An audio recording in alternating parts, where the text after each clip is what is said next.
سورۃ الدہر، یہ ہمارے ہاں جو قرآن مجید پرنٹ ہوتے ہیں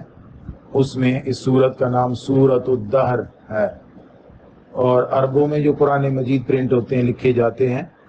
اس میں اس سورت کا نام سورۃ الانسان، اور عام طور پر عربک لٹریچر میں، عربک تفاسیر میں اس کا نام سورۃ الانسان ہی ہے، سورۃ الانسان۔ اور دہر اور انسان دونوں الفاظ پہلی ہی آیت میں موجود ہیں، انسان بھی پہلی آیت میں موجود ہے اور دہر بھی پہلی ہی آیت میں موجود ہے۔ یہ سورہ مبارکہ کچھ مفسرین کے نزدیک مکہ مکرمہ میں نازل ہوئی تھی، اور اس کا جو مضمون ہے وہ مکی صورتوں کے ساتھ ملتا جلتا ہے۔ البتہ اس میں ایک مضمون جو مختلف نیکیوں کا جس میں ذکر ہے، جیسے کھانا کھلانا اور خاص کر کے قیدیوں کو کھانا کھلانا، تو وہ آیت سب کے نزدیک مدینہ طیبہ میں نازل ہوئی، کیونکہ مکہ مکرمہ کے قیام کے دوران قیدیوں کا کوئی تصور نہیں تھا، تو اس لیے وہ آیت جس میں وَيُطْعِمُونَ الطَّعَامَ عَلَىٰ حُبِّهِ مِسْكِينًا وَيَتِيمًا وَأَسِيرًا، یہ آیت مبارکہ سب کے نزدیک مدینہ طیبہ میں نازل ہوئی۔ اگر اس صورت کو مکی سمجھا جائے، جنہوں نے اس کو مکی صورت سمجھا ہے ان کے نزدیک یہ 31 نمبر پہ نازل ہوئی ہے، 31ویں نمبر پہ نازل ہوئی ہے، اور جنہوں نے اس سورہ مبارکہ کو مدنی سمجھا ہے ان کے نزدیک یہ سورہ مبارکہ 98 نمبر پہ نازل ہوئی ہے۔ یہ تو اس کے نزول کے بارے میں بات۔ اس سورہ مبارکہ میں سب سے پہلی آیت میں انسان کو متوجہ کیا گیا، اور توجہ بھی اس طریقے سے دلائی گئی کہ ایک سوال کا انداز ہے، اور سوال بھی وہ جس کے جواب میں انسان جو بات کہے گا تو پتہ چلے گا کہ یہ واقعی رب العالمین کی اس بات سے متفق ہے، انکار نہیں کر سکتا۔ هل اتى على الانسان حين من الدهر لم يكن شيئا مذكورا، ویسے حل کا معنی کیا ہوتا ہے، حل کا معنی کیا ہوتا ہے، لیکن کبھی کبھی جو سوال ہوتا ہے جو حل سے کیا جا رہا ہوتا ہے اس کا جواب یقیناً نعم میں ہوتا ہے، لا میں نہیں ہوتا، اور جب ایسا حل جس کا جواب نعم میں ہو، یقیناً نعم میں ہو، اس حل کا معنی عام طور پر مفسرین تحقیق سے کر دیتے ہیں، یعنی وہ سمجھتے ہیں کہ یہ حل بمعنی قد ہے، یہ حل استخباریہ یا استفہامیہ نہیں بلکہ یہ اقراریہ ہے، یعنی حل بمعنی قد ہے۔ البتہ تحقیق یا پکی بات ہے، تحقیق انسان پر ایک زمانہ گزر چکا ہے یا آ چکا ہے۔ عطا علی الانسان حین من الدہر، زمانے کا ایک ایسا وقت آ چکا ہے، لم یکن شیئا مذکورا، کہ انسان قابل ذکر چیز نہیں تھا۔ اس آیت میں الانسان معرفہ ذکر کیا گیا ہے، اور اگلی آیت میں دوبارہ الانسان معرفہ ذکر کیا گیا ہے، اور عربوں کا یہ قانون ہے کہ جب ایک معرفے کا تکرار کیا جائے، ایک ہی معرفہ 2 بار ذکر کیا جائے تو دوسرا معرفہ بھی وہی ہوتا ہے جو پہلا معرفہ ہوتا ہے، ثانی عین اول ہوتا ہے، جو دوسرا ہے وہ بھی وہی ہوتا ہے جو پہلا ہوتا ہے۔ تو دونوں آیتوں میں جس انسان کا ذکر کیا جا رہا ہے وہ ایک ہی انسان ہونا چاہیے، اور وہ کوئی بھی انسان ہو سکتا ہے، کوئی بھی انسان ہو سکتا ہے اس قانون کے مطابق۔ لیکن مفسرین یہ فرماتے ہیں کہ یہاں پہلے انسان سے مراد حضرت آدم علیہ السلام ہے، الانسان جو پہلا انسان ہے یہ مراد ہی پہلا انسان ہے۔ اس پہلی آیت میں جس انسان کا ذکر کیا گیا ہے وہ پہلے انسان کا ذکر کیا گیا ہے۔ اور حین ایک ایسے وقت کو کہتے ہیں جو متعین نہ ہو، غیر متعین ہو، حین وقت کا کوئی ایسا ٹکڑا، کوئی ایسا حصہ، اسے کہتے ہیں حین، اور یہ کم بھی ہو سکتا ہے، زیادہ بھی ہو سکتا ہے، یہ جس چیز کا ذکر کیا جا رہا ہے اس کے حساب سے ہوتا ہے۔ مثلا بعضوں نے اس کو کہا کہ یہ 1 ماہ بھی ہو سکتا ہے حین، اور بعضوں نے کہا کہ حین 60 سال بھی ہو سکتے ہیں، تو 1 ماہ یا 60 سال یہ مختلف وقت کے لیے حین کا لفظ استعمال ہوتا ہے۔ آگے لفظ دہر ہے، دہر بھی زمانہ ہے، وقت ہے، دونوں کا تعلق وقت کے ساتھ ہے۔ دہر کے بارے میں یہ ہے کہ یہ ایک لمبا عرصہ، بڑا عرصہ، زیادہ عرصہ. اور اگر مراد حضرت آدم علیہ الصلوۃ والسلام لیے جائیں اور حین اور دہر کا جو لفظی معنی ہے وہی مراد لیا جائے تو کہتے ہیں کہ آدم علیہ الصلوۃ والسلام کا وہ وقت جب آدم علیہ الصلوۃ والسلام کا مجسمہ بنایا گیا تھا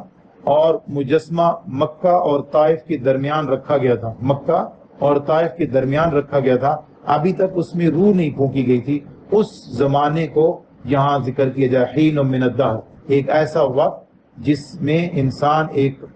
مذکور چیز نہیں تھی. یعنی فرشتے دیکھ رہے تھے اور شیطان گھوم پھر کے دیکھ رہا تھا اور مطالعہ کیا جا رہا تھا، لیکن کسی کو پتہ نہیں تھا کہ یہ کیا بنے گا، یہ کیا ہوگا. مجسمہ بن چکا تھا لیکن انسان کے پورے خد و خال یا پورا فیچر کیا ہوگا، پوری اس کی تخلیق کا پورا نظام کیا ہوگا، سسٹم کیا ہوگا، وہ ابھی تک کسی کو پتہ نہیں تھا. تو ایسا وقت گزرا ہے نا انسان پر. هل اتى على الانسان حين من الدهر لم يكن شيئا مذکورا. بعض مفسرین کے نزدیک شیئا مذکورا سے مراد یہ نہیں ہے کہ اس کے بارے میں کسی کو پورے طریقے سے خبر نہیں تھی، بلکہ شیئا مذکورا سے مراد ایک ایسی چیز جس کا محافل میں، محفلوں میں یا سنجیدہ لوگوں میں یا پڑھے لکھے لوگوں میں اس کا ذکر نہیں کیا جاتا، نام نہیں لیا جاتا شرم و حیا کے طور پر. جیسے میں نے پچھلی سورت کی آخری آیات میں ذکر کیا تھا کہ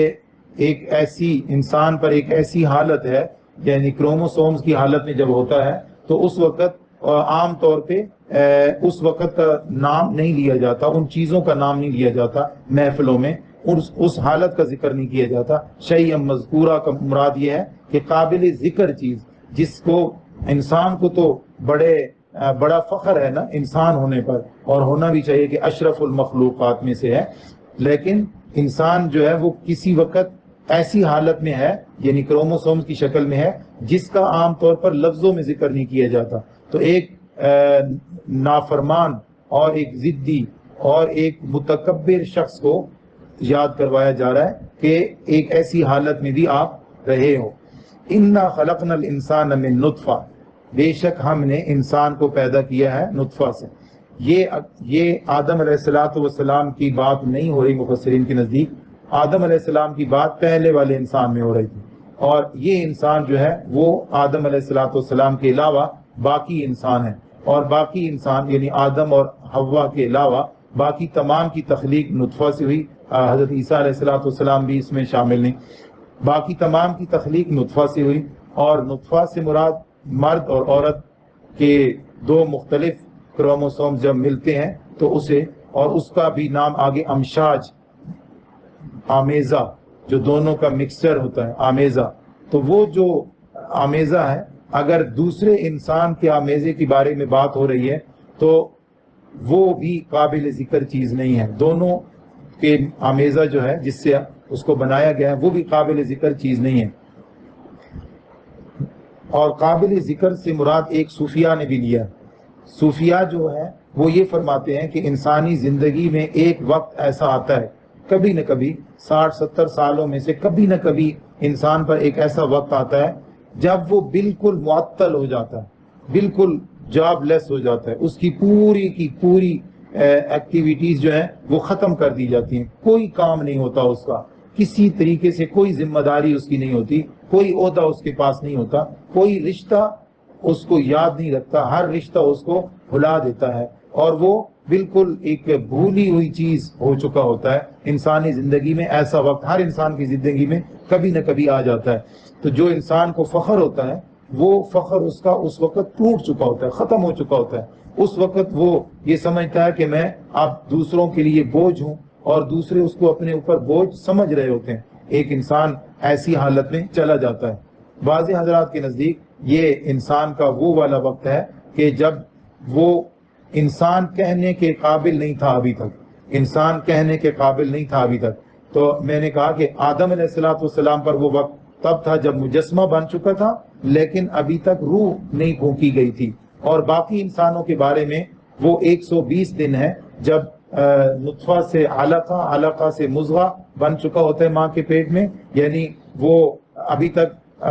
مختلف خلیوں کی شکل میں ہوتا ہے لیکن اس میں انسانی روح نہیں پھونکی گئی ہوتی. انسانی روح اس میں 120 دن کے بعد پھونکی جاتی ہے اور پھر اس کے بارے میں فیصلہ کیا جاتا ہے کہ یہ کس طرح کا انسان ہوگا, سعید ام شقی, یہ خوش قسمت ہوگا یا بد قسمت ہوگا. یہ 120 دن کے بعد ہوتا ہے. تو 120 دن کا جو عرصہ ہوتا ہے اس عرصے کو دوسرے انسانوں کے بارے میں کہا گیا.